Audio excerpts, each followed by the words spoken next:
Mga kapuso, dungan tang ila-ilahon og sayron ang giilang Woman of the Year 2020 Youth Service Category Awardee sa Lanao del Sur Province. Si Jilila Haji Sapiin o mas iladong si Jai.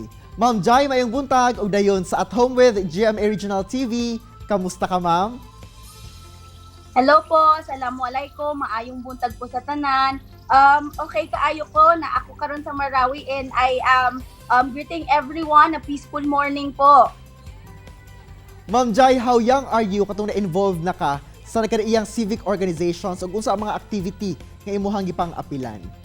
I actually started when I was in second year college. Mga 18 na ko adto. Ang akong unang gi-apilan kay kanang maghatag mi og feeding program. Ma'am, during the Marawi siege, asa ka adto? I am far from home na ako sa Jensan at that time. I have 7 siblings na nagastay sa balay. Wala mi ginikanan nga naa sa balay koy. Wala koy mama.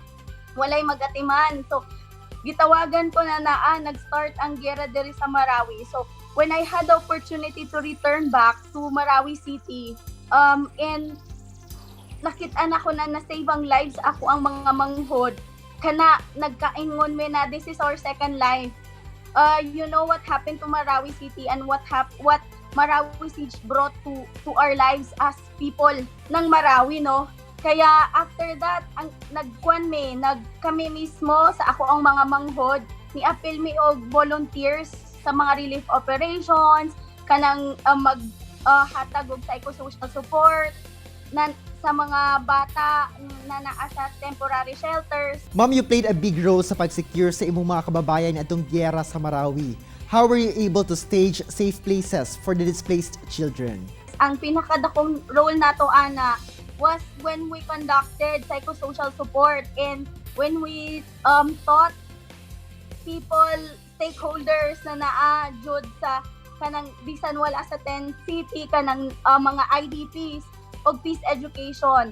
We were hoping at that time na unta bisan kana kalisod ang kinabuhi at that time makasurvive ra gihapon. Ma'am, as a member of the Marawi Reconstruction Conflict Watch, unsa imong nahimong role and how do you see the progress now of rebuilding Marawi City?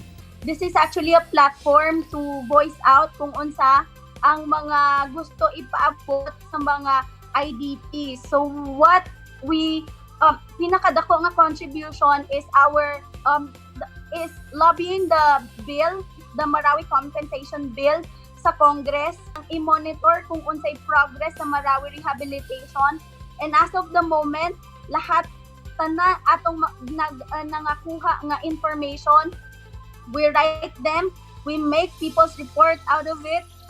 For the legitimacy, we give kung ano yung nakokollect namin sa Task Force Bangon Marawi to tell them na may mga hindi na-implement ng maayos doon sa programa nila.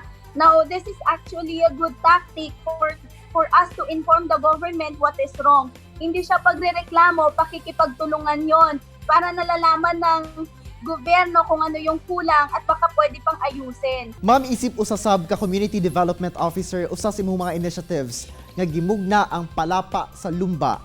Kinsa na himong target beneficiaries ni ini ug unsa gina-envision ni ini nga programa? Way back 2016, that's pre-siege, no? The pressing issue at that time is on shadow economy.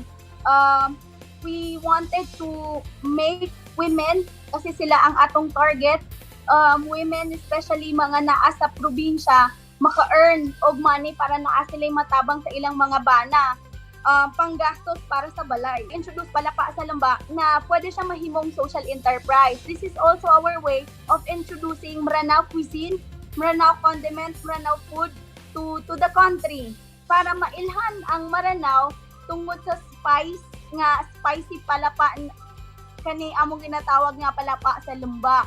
Dili mi matag as okay Maranao kanang gabaligya og DVD pero matag na mi og Maranao alami na palapa ana. Ma'am, ning baguhay lang gipasidunggan ka isip Woman of the Year 2020 Youth Service Category Awardee. Unsa imong gina-envision for Mindanao? Actually, ang kanang award is really a privilege, no? Pero for me, it's more of a responsibility And when I received it, ako yung commitment is to work really hard for inclusive and progressive society na kita tanan mag-work together whether Muslim ka or dili, dahil ang Mindanao jud ang pinakamaayo na we are in the best island actually in the Philippines, kay we can live together with other tribes ba, with different religion. Ma'am, para sa imo, unsa ang role sa kabataan sa pagpalambo sa tagsatag sa mga komunidad dinhi sa Mindanao?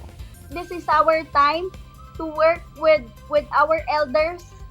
Wala na ang kanang ilang ginaingon nga heroic leadership that you can actually do it alone. If you really want to make change, dapat kauban sila, mag-work ta together. Now is the time for collaborative leadership. Daghan king salamat, Ma'am Jai, for sharing your story sa mga Mindanawan ug unta daghan ang na-inspire sa imong mga nahimo para sa nagkadaiyang komunidad. Salamat po sa pagpaminaw.